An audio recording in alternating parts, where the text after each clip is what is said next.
What's your favorite season of the year? Well, I don't know. I kind of like. I have two. It's the one between it's the one between summer and spring, and between summer and fall, where it's not too hot and it's not too cold. Right? I've got two of them. When you lived in Alaska, you had construction season. That's a whole nother one. If you guys know, there's actually 5 seasons. There's not 4. And I was looking at the scriptures this past week, and I was thinking about this. There's this guy in the scriptures named Paul. Paul was far from perfect, right? Paul had his ups. Paul had his downs. Paul had his struggles. Paul had his good times. Paul had his bad times. But one thing that Paul never did was run from God. Okay? He never ran from God. He always knew that he was going to have problems. People hated Paul. They accused Paul of many different things. They tried to run him out of town.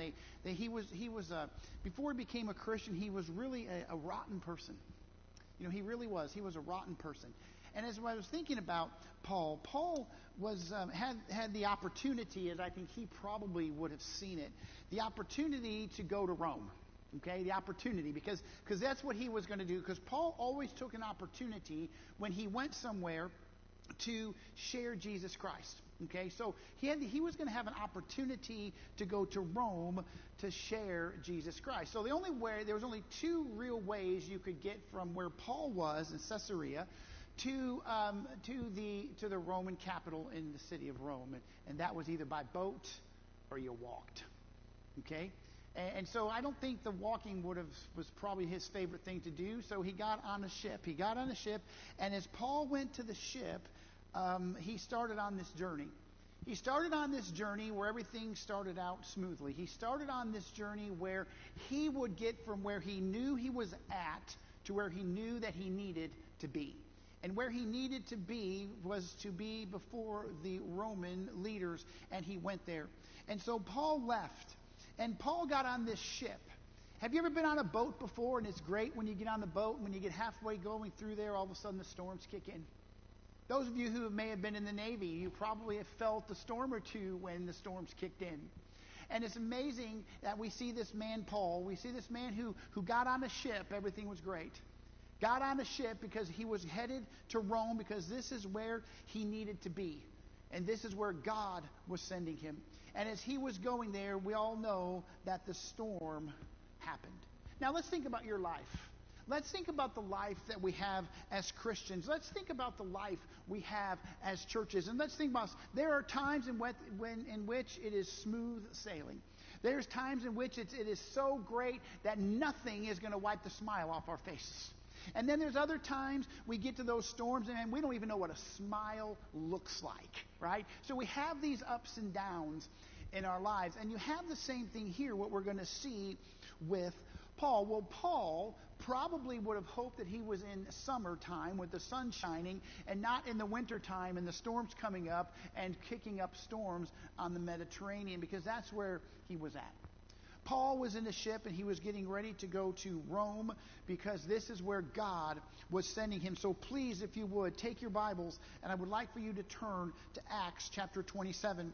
And let's pick up here where we see Paul doing what God had intended for him to do, and that was to take the gospel message from Jerusalem, from the Middle East that we know today, to Italy that we know today, to Rome. So here we pick it up in Acts chapter 27. We're going to start in verse 20, and here's what it says. It says this: since neither sun nor stars appeared for many days, and no small storm was assailing us, from then on all hope of our being saved was slowly abandoned. When many had lost their appetites, Paul then stood among them and said, "Men, you should have followed my advice, and not have set sail from Crete, and therefore spared yourself this damage and loss. And yet now I urge you to keep up your courage, for there will be no loss of life among you, but only the ship." So he continues on. He says this: "For this very night, an angel of God, to whom I belong, whom I also serve, came to me, saying, "Do not be afraid, Paul. You must stand before Caesar." Remember, this is why he's in the Mediterranean. This is why he left the Middle East. They wintered up in Crete. They're out there in the middle of this Mediterranean Sea, and there's a storm is kicking out there, and this is why he has to get there so he can go to Rome, before Caesar. "And behold, God had graciously granted you all those who are sailing with you. Therefore, keep up your courage. Men, for I believe God that it will turn out exactly as I have been told." Now, if you would, take a pencil, underline there in verse 25, "For I believe God." Okay? Because this is key to everything that we see here in these 6 passages. So Paul and the others are in this storm. And this storm is not going away anytime soon, and it is not there. And in fact, it's an extremely dangerous storm. If you had a category you could put this on, this is above a category 5 hurricane. Okay, this is where we're at here with this storm. It's a huge storm. It is kicking out there. These people are scared, which I don't blame them. And this storm is coming, and this is exactly what was happening to them. But it's very interesting here, because when you see Paul's conversation with these people, remember this. Guys, there's a big difference between you and I claiming to believe God and then living that we believe God. Okay, there's a big difference between the two. Most of us will say, "I believe God," but will not live as though we believe God. Okay? We won't. We won't do it when God says, "Go on a mission trip." "God, can't do it, I'm busy." "Go down the street and do this." "No, God, I can't do it." See, that's what I'm talking about. Most of us will say, "I believe God for my salvation, but I'm going to leave it at that." Okay? Because that's simpler for me to do. But Paul says, "I believe God." And here's the deal. Paul lived it. Paul lived that he believed God. He didn't just say it in words. He didn't say it in some creed. He said, "I believe God," and he lived that truth in his life. So here we see of this taking place. Now you have 2 different groups of people here that we find. Okay? This is an extremely severe storm, and we have 2 different groups of people here. These people were in a storm, and they were disoriented. There were people in a storm, and they were discouraged. Have you ever been lost before? I mean, truly lost, and you have no idea what's going to happen. Okay? This is, before the days of GPSs, right? You can, it's hard to get lost anymore. You still can, but it's a lot harder. I can remember one time I was in the mountains with Caleb, and I can remember we're out there and it is snowing, and I can remember there's about 5 or 6 inches of snow on the ground, and it is snowing, and we're walking in circles. We literally were walking in circles. And I knew that if we kept going in a certain direction, that if we went that way, eventually we would hit a creek that was about 100 feet straight down. And I knew if we hit that creek, we could just do a complete 180 and go back exactly where we came from. But it was snowing so hard, the footprints got covered back over. So eventually we found our way out because we were able to see a couple of spots where the snow had not covered in our tracks. So we were disoriented. It can be discouraging. It can be frustrating. And here we see these people. Look at verse 20 for me again. He says this. He says, "They haven't seen the sun nor the stars for many days." Now you can say many, whatever you want to interpret that as, okay? But all I know, it's more than 1 or 2. So they haven't seen the sun, they haven't seen the stars for a long time, and the storm is truly out there causing problems. Remember, all of us, if you have a cell phone, people can track you. I don't know if you guys know that or not. They can track your data. They know where you're at. They know what you're doing. In fact, they can do more things to us than we realize when we sit there and talk on that phone. So here and one of the things that I know that I have done with my phone before, and that is type in an address on where I need it to go. You guys ever do that? Type in an address where you need to go because you've never been there before. Now you can plug them into your car and it'll come up on the screen and all those things. So one of the things here that we have to understand why this is such a big deal is because the men on the ship, the mariners, they went by the stars and the sun and the moon and everything around them to know which way to go. And they couldn't see any of these things. So Paul was right. The smartest thing for them to do would have been to stay in Crete for the storm, for this storm to let up. But they did not do so. So now they're out there. They're disoriented. They're discouraged. They have all of these taking place. And they sat there in this storm and just beating them and smashing their boat and just all these things. And they're discouraged. You know, and as Christians, there's times in which life is going to seem like it's going to make us disoriented. There's times in which life is going to make us feel just like these sailors, discouraged, disoriented. And here's the thing, guys, that happens to us because we take our eyes off the sun. Not S-U-N, but S-O-N. That's why we get discouraged. This is why Christians drop out of church. This is why Christians quit interfellowshipping with one another. This is why Christians stop reading their Bible. This is why Christians stop acting like Christians. Because we get discouraged because we let life around us occupy our thoughts. We let life around us occupy who we become. And so all of a sudden, we're like this ship out there getting beat by these storms. This storm that was here again above a Category 5 hurricane, if there's such a thing, that this is the type of storms that was there. So they had no way of knowing which way they needed to go. Well, Paul wasn't by himself here. So in the discouraging part here, Paul would have been with Luke. Luke is the one recording here in the book of Acts. And so we're in the middle of this storm. Can you imagine how they're feeling? You know, I've heard people say, oh, you know what, I would have trusted God completely. I don't know if I'm going to believe somebody who says that, okay? But here we see this storm taking place. And here we see Luke writing. Here we see Luke talking about this. And there's some struggle here. I mean, look at this. He says, look at the end of verse 20. He says, and all hope of being saved was slowly abandoned. This is not somebody who says, I trust God with all my heart no matter what happens going on around me. Okay, this is a guy struggling. He says, I don't know if what's going to happen here.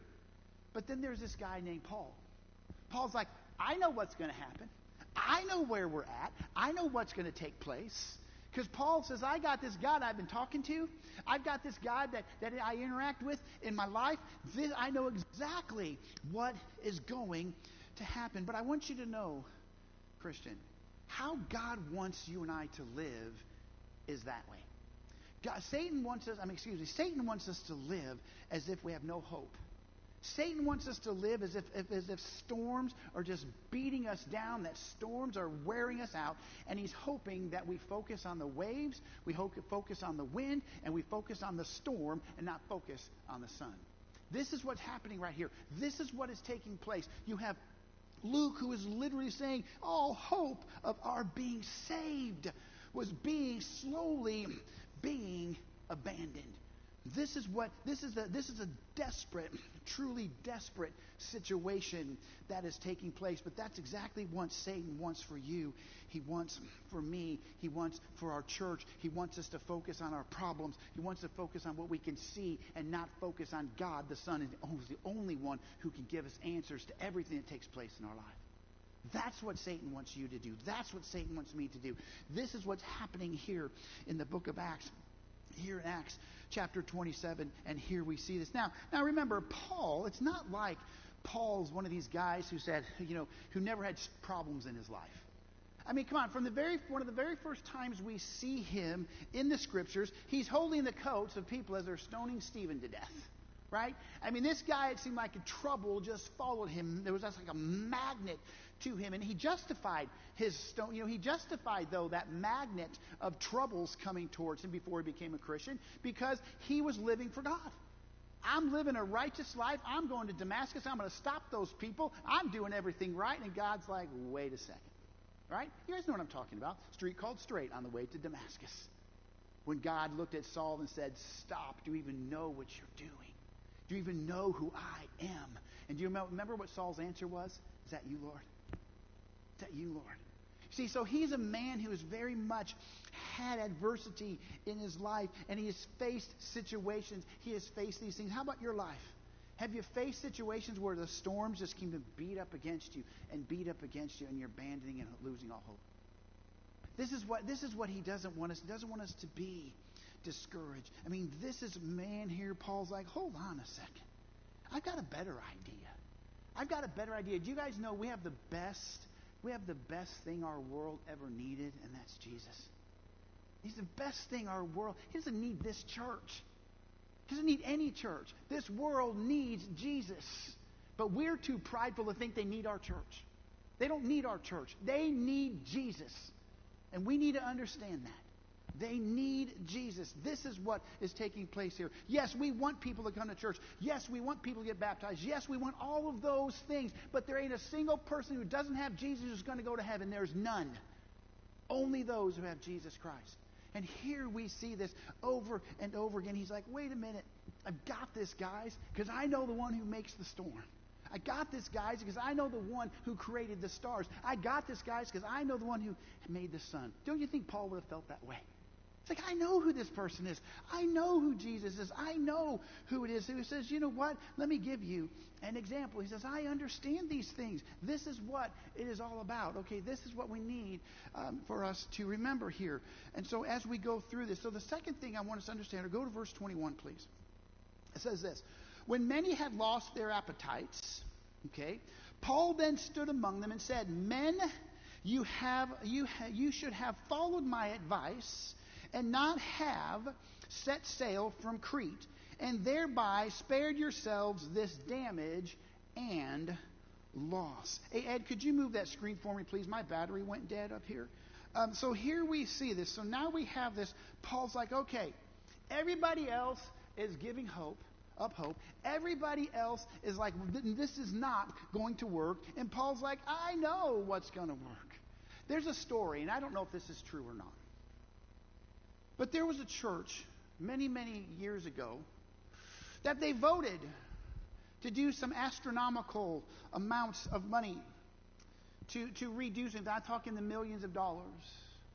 And the church was so excited about it. And everybody in that church said yes except for one person. Everyone wanted to know what one person wasn't right with God. They wanted to know what one person wasn't right with God.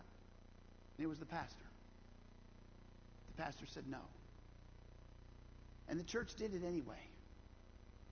And not too long thereafter, the church couldn't pay its bills because they got too excited about what it was they thought they could do instead of asking God what they should do. And here we see him. Here we see Paul's like, I know who this God is. I know Jesus. I know who he is. And he says, you know what? I've spoken to him. I understand him. I have hope because of who he is. Guys, when I look around our world today, we're a hopeless world. Did you know that? It's hopeless. But by the way, it's always been hopeless. You know why? It needs Jesus. And when a world is trying to fill itself with stuff, and I say stuff, when I was in seminary, I couldn't use the word stuff, okay, because stuff doesn't really mean anything when you write an academic paper, okay? So I'll tell you what stuff is. Cars, computers, boats, jewelry, houses, fill in the blank. That's what stuff is. And so many, many times we fill our life with stuff. And we fill our life, and all of a sudden we get discouraged. All of a sudden we forget why we're supposed to be here. We forget. And we have the answer right in front of us. Right in front of us. And Paul's like, you know what? I know who is going to take care of me. Sometimes it takes us to get into a dire situation before we realize who we need to trust. It does. Before we can sit there and say all we want, and I hear guys, we do this all the time. Oh, I trust God unconditionally. Be very careful in making that statement. Because then God's going to say to you, I'm going to prove you. I'm going to prove to you what unconditionally means. I'm going to prove it to you. Are you willing to do that? And here we see these men. These guys weren't even pretending like we're dead. Right? We're dead. They weren't even pretending. They weren't doing anything. Well, this is not going to happen. All hope is being lost. And Paul's like, wait a second. God's got this. Wait a second. Go back for me, please, if you would. I want us to look at a little bit more of verse 21. Go back to verse 14 and 15, please, of Acts chapter 27. It says this, but before you're very long, a violent wind called El Quiro rushed down from the land. And when the ship was caught in it, and could not head up into the wind, we gave up and let ourselves be driven by the wind. Then you go to verses 18 and 19. The next day, as we were being violently tossed by the storm, they began to jettison the cargo. And on the third day, they threw the ship's tackle overboard with their own hands. Now, it's interesting here. Paul is talking about Paul is in a desperate situation here. Luke is writing, and he's in a desperate situation. Guys, these people, the last thing they want to do is throw their cargo over the ship. Okay? I don't think they had State Farm on there, so I don't think Jake from State Farm is going to show up to give them their money back for throwing this cargo over the ship. Okay? So this is something that is they're losing their livelihood, literally losing their livelihood. But what was more important to them? Their life. Their life. And here we see this. Paul's like, you know what? We must understand something, guys, in your life, in my life. Certain choices we make will have to cause us to abandon everything. Certain choices that we make, and by the way, sometimes that's good, sometimes that's bad. Sometimes you and I have junk in our life we need to throw over the ship. Okay? And there's other times in which that's not the case. But there's times in which we have junk. How many of you are ready to move? How many of you live in a house where you're right now for 30 years? I promise you have junk you haven't used in 30 years. And you're going to go, well, we got to take it because one day, you mean the last 30 years you've never used it, but one day you might, right? Okay? That's what we do. Okay? I was like, you know what? If I have something in my attic that I haven't used in 10 years, guess where it's going? Not with me, right? Okay? But yet many times that's exactly what we do. It's so important to us, I'm going to put it up in the attic, forget it's even there, but man, it's important to me. My great-granddaddy's pappy's next door neighbor gave it to me, and one day I'm going to use it, right? Okay? So here we see this. These guys weren't playing that game. These guys were going to lose their livelihood, everything, including their ship. Think about that for a moment, but the most important thing they couldn't lose, and what was that? They weren't going to lose their life. And by the way, I want you to understand this. This is really important. It wasn't because they were good people. It wasn't because of something they had done. It's because of what Paul had done. Because of what Paul had done. Because Paul's relationship with God. Because Paul was paying close enough attention to God speaking. Because Paul was doing these things. He was committed to these things over and over again. Guys, I want you to know something. There may be times in our life we don't think the storm's ever going to go away. And sometimes, like I said, we got to throw things out because that's the only way we can lighten the load. You know how many times we burden ourselves with stuff that just doesn't make any sense? We burden ourselves with it. We burden ourselves with it, and we live a miserable life. And when somebody points it out to us, we get mad at them. You know, we get mad at them. And so here is he's reminding us, look at these things, and then their commitment. I mean, look at this. He says, look at these things. He says, look. He says, God's going to spare you. Right there in verse 21, God is going to spare you. Remember, verse 20, they've abandoned all hope. This hope is diminishing. It's about gone. Why? Because all they see is the waves. And listen, I would have been in that boat going, man, those waves are getting bigger, Paul. This boat is not designed to take those big waves, Paul. Okay? So their hope is diminishing over and over again. We see this. And I want you to know something. Don't abandon hope. Paul hadn't. Why? Because he had a right relationship with his God. That's why. A right relationship with Jesus Christ. And this is what you and I need to have in here. This is what it's truly all about. So here we see this. He committed himself. He says, you know what? I am going to make sure God shows us what to do. Now here's the thing about that. In this particular case, these guys were probably relieved that Paul was talking to God. Paul had a right relationship with God. But guys, many times in our churches, okay, we don't do that. We're going to say, that person's being judgmental to me. That person's out of line. I know I haven't read my Bible in like 16 weeks, but that person, how dare that person challenge me on that? How dare that person challenge me to be in church? How dare they? Don't they know I read my Bible 6 months ago? How dare they? You see, that's what we do. We get mad at each other because maybe one person or two people know what the Scriptures say. I want you to know, guys, our opinion means nothing about the Scriptures. We've got to tell people what the truth of the Scriptures are. I don't care what the Southern Baptist Convention thinks about the Scriptures.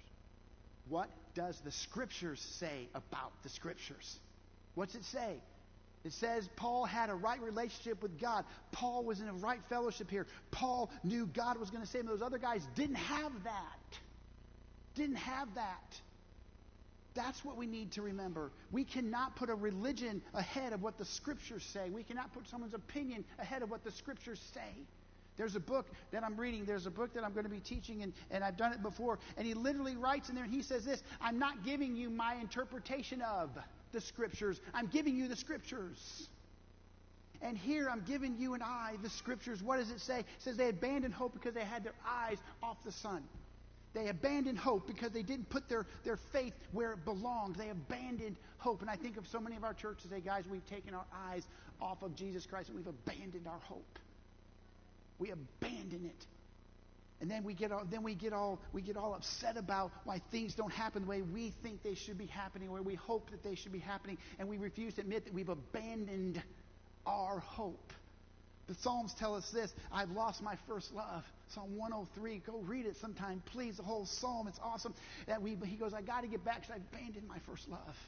He didn't say I abandoned the church. He didn't say I abandoned my next door neighbor. He said I abandoned my first love. Is who? God. That's what we need to remember here. This is what it is truly all about. And it's easy to read it. I get it. It's easy. It's all these things. But we have to understand as Christians, if we really want to be effective in living a Christian life, then we have to live what we say we believe. We have to say, you know what, God, I know you're going to get me through this storm. God, I know you're going to take care of these things. Okay, this is what I want to challenge us. I want to encourage every single one of us. Oh, let's make sure we say, God, I truly believe it, and I'm going to live it. I'm going to live it. Look at verse 23, please. Verses 23 and 24 say these words. Do not be afraid, Paul. Do not be afraid. The angel spoke to him. And behold, God has graciously granted you all those who are sailing with you. He says, I'm saving those people. Even though they've abandoned hope. Right? That's what it said. They're abandoning hope. He says, I am saving those people, Paul. You got to encourage them. Let them know, guys, listen, you have to have Jesus to get into heaven. It's not a religious thing. It's not a music thing. It's not a Bible thing. It's a Jesus thing. Okay? We got to have Jesus. And here we see this. And he says this to them, and he continues on right there. And he says, they must stand because you must stand before Caesar. And behold, God has graciously granted all these things. Verse 20, therefore, keep up your courage, men, for I believe God that it will turn out exactly as I have told you. God's right there with him. Do you guys believe that God's here this morning? He is. He's right with. If two or three are gathered together in his name, where is he? With them. That's where he is. That's where he is. And we need to remember this. That is so important. Here are these people. They feel hopeless. They're fearful. And here is Paul saying, I know the one who will take care of your fear. I know the one who has given me hope. He says, God is right here with me. And guys, we all know the storms of life are real. We all know the struggles of life are real. And how you or how I deal with those storms is going to go a long way in proving our faithfulness and our love and our trust in God. Here's what we see this over and over again. We says God's presence is right there. And again, there in verse 23, something else I want us to see here is that and this one here is God's possession. Do you realize if you're a Christian, you belong to God? Okay, I want you to understand. I'm going to say that one more time. If you are a Christian, you belong to God. You are his possession. Okay? You're his possession. And I want you to know something. There's nothing, I don't think there's very little things that I can honestly say this about. That, guys, when I have something, it's hard at times to say, I hope somebody destroys what I have. I hope, I just bought that stuff. I hope somebody steals every bit of it out of my garage tonight. No, because it's our possession, right? We bought it. We have it, right? Well, I want you to know something. God bought you. Satan can't take you. You belong to God. You're his possession. So let us all start living like we're owned by God. Okay? He owns you. He owns me in a good way. Not in some slavery way. In a good way. Because he wants what's best for us. He wants to guide you. He wants to guide me. He wants to. And when those storms come, if we try to say, God, I don't want to be your possession. I don't want you to be leading my life. He's going to say, no problem. Good luck. No problem. Good luck. Because life is going to smack you in the face. and it's going to hit you so hard. It's going to hit me so hard. He says, but God says, I own you. I own you. And that's how we get the peace we need. That's how we have the grace in our life. That's how we can feel and know that mercy that is there. That's what we need to remember. Guys, it's so awesome to know that God says, I got you. I got you. I got you. I love you. I want to take care of your life. I'm so glad. We should be so glad about that. Guys, too many times we make it about a religion. It's not about a religion. It's about the God who possesses us. A God who saved us, a God who is providing for us, a God who takes care of us. This is what Paul is saying to these men. Paul never once said, hey guys, when we get done here, he's like, no, we're going to be saved because of God. Okay, that's what we need to remember. Verse 24. He continues on here. He says, don't be afraid. You must stand before Caesar. He goes, listen, here's why you have to stay alive, and here's why everybody else is, because Paul, you're standing before Caesar. Okay? Why? Because the gospel needs to be spoken to Caesar. That God needs to be presented to Caesar. This is why he is there, because they're safe in the hand of God. You know, and here we see this, and we know, if you've read your scriptures very much, you know that, man, everything that took place right here that we've read happens. Everything. Ship gets wrecked, the cargo gets thrown off, all these things happen.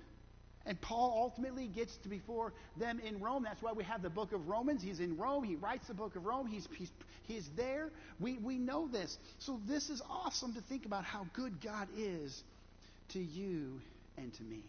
But Christian, God is right here with us. God, you and I belong to God. And that you and I have been provided for in our lives because of how good God is. Now look with me, please, at verse 25. And he says this. He says again, therefore. Now remember, that word is key. I want us to understand something here. It's so important. When you're reading, pay attention to how the scriptures are written. Pay attention to it. He says, therefore. Therefore what? What about that therefore? Therefore, since God's watching over you, therefore, since God possesses us, God takes care of us, therefore, since God is everything for our life, this is what's going to happen. Okay? That's what that therefore means. So here we see it says, therefore, keep up your courage. Remember, Christian, we don't have a reason to be sad. We don't. We don't have to go around defeated. Usually we go around defeated because we didn't get our way. Okay? That's usually what we do. It's because we didn't get our way. So, as a Christian, I want you to know something. I should be in hell right now. My eternity should be hell. But who loved me? Jesus. God did to send His Son for me. Your eternity should be hell. Why? Because we're sinners and we fall short of the glory of God. Oh, Doug, you shouldn't say that. No, listen, there's nothing pretty about sin. Absolutely nothing pretty about sin. It sends you to hell. It sends me to hell. It sends people to hell every single day, and nobody wants to have that truth. That's exactly what it does. And here we see this. He's like, wait a minute. My faith, I believe in God. I believe He saved me. I believe that He has possessed me, that He owns me, that He protects me, watches over me. I believe these things because I know I've experienced them in my life. How about you? I know they do. They're right there. And we want to water this down because we don't want to offend anybody. Goodness gracious, Jesus Christ said, they didn't like me, they're not going to like you. Okay? So we have to get past that part. So here we see this. Now, Paul has this faith. Verse 25. He says, keep up your courage. But then he says this. He says, I believe. I believe that Jesus Christ, I believe that everything that we have been told is going to happen is going to happen.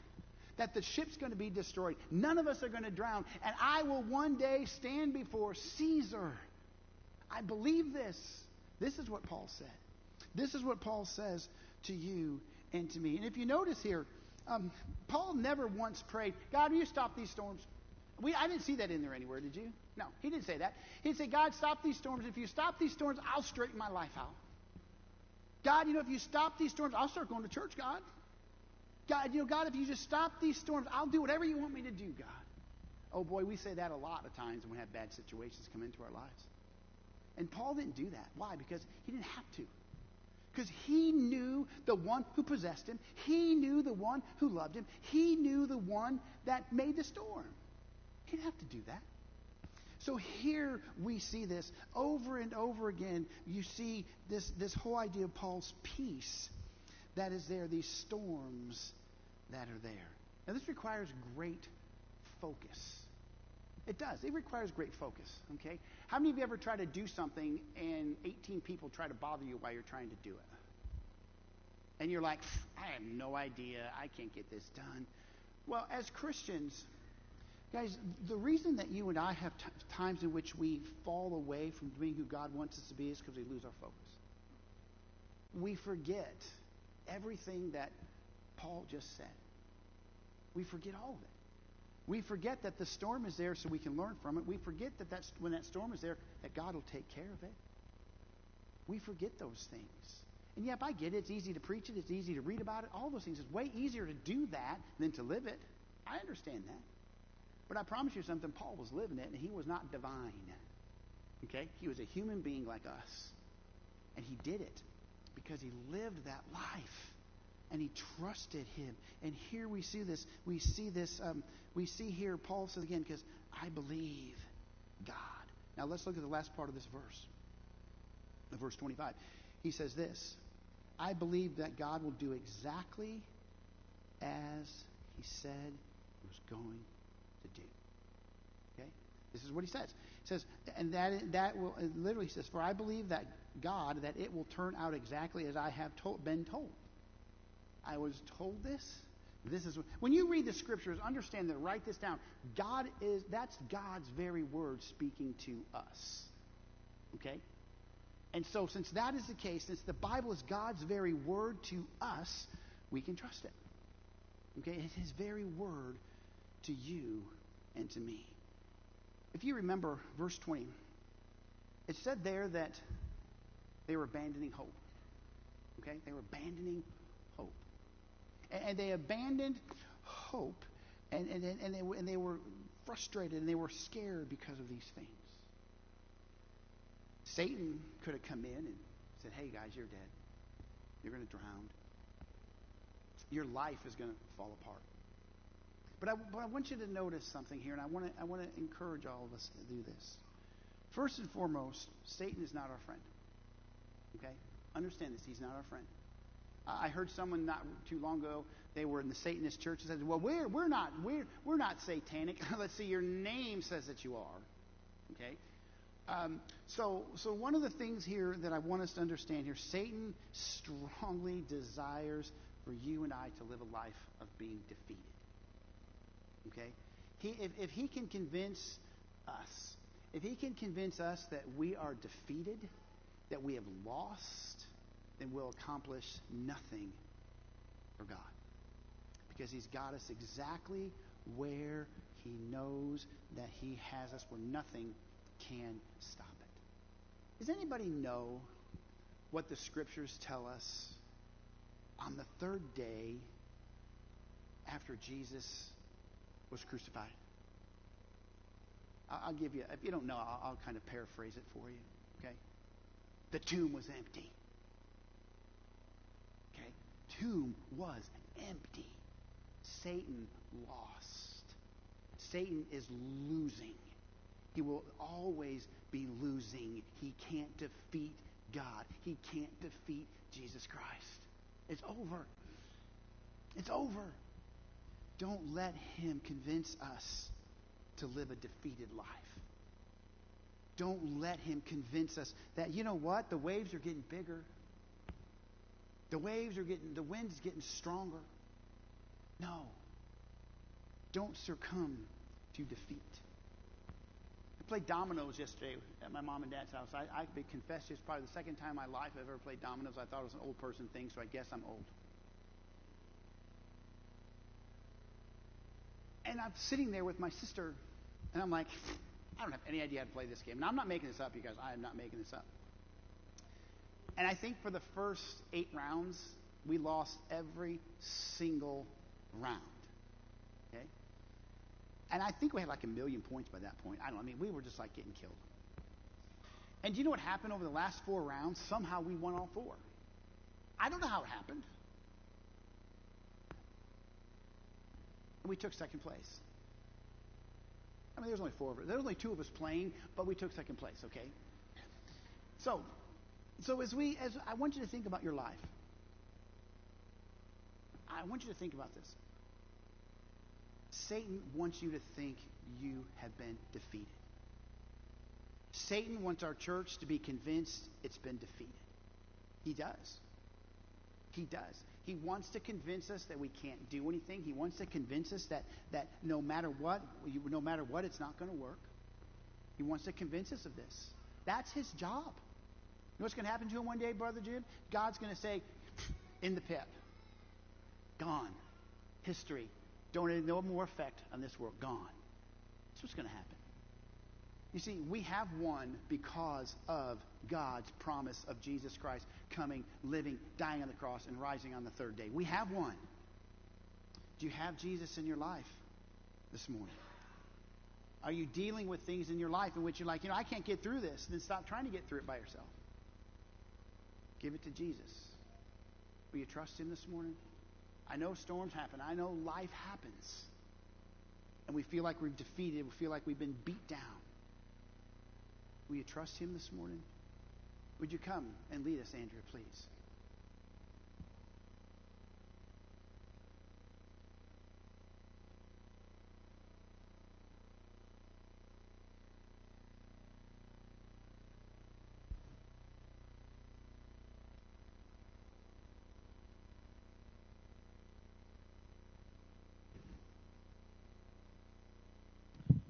Would you stand with me as we sing page 285? The words may or may not be up on the screen. 285. Wherever he leads, I'll go.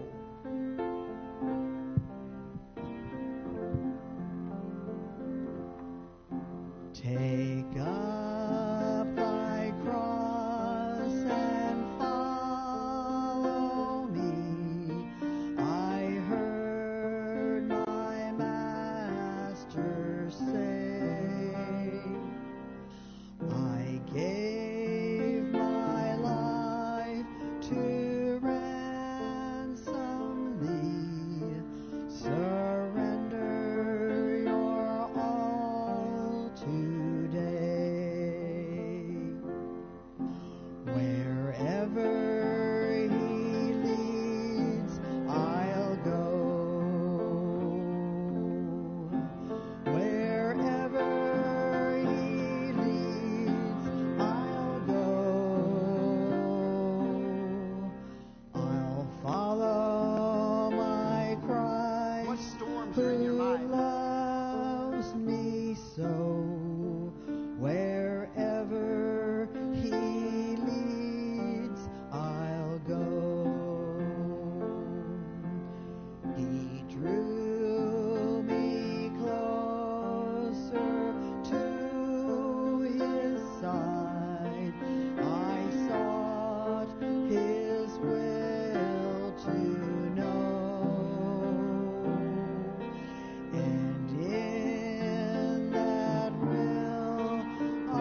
I'll go. Wherever he leads, I'll go. I'll follow my Christ who loves me so. Wherever he leads, I'll go. I'm asking Jackie to come up here. This morning, we started a church membership class, and these two people right here, this is Steve, and this is Jackie. I went by and visited them a couple of weeks ago at their house, and we started a church membership class this morning. And I told them that the number one prerequisite before you can join a church is you have to know Jesus, and then you have to be baptized. And Steve just came forward and said these words to me. He says, Doug, I need to know Jesus. So guess what he just did? He came to me and said, I want to know Jesus, accepted Jesus. I need to follow him in baptism. And so we need to rejoice that he accepted Jesus this morning, okay? And so we're going to get a chance to rejoice in his baptism, but we're going to talk about him, and I and Jack will talk about that next week, and we'll get that settled, and we'll talk about that. But you guys can be part of that. And if you're here this morning and you are not a member of the church, or you are a member of the church, and you're like, I'm not quite sure what everything the church believes and who we are. Next Sunday morning, during Sunday school hour, in my office, that's what we're talking about. Okay? So please come if you want. If you've never had the opportunity. You know, there's many times, guys, we go to churches and we're like, I don't even know what that church believes. Well, I want you to know what our church believes. Okay? So please come and be part of that. But I'm gonna close with a word of prayer. I'm going to ask that if you guys will stay right here, okay? If you guys like to come up here, congratulate Steve. And this, again, they're nice people. They really are. They won't bite you, I promise, okay? So please get a chance to do, maybe not hard anyway. Steve told me he has a shot, so it's fine, okay?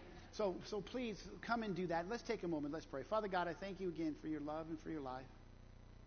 Lord, I just pray that you will help us, Lord, to just see you in all that we do and all that we are. Use your church, use your people, and ask all these things in your name. Amen. Please come up here and congratulate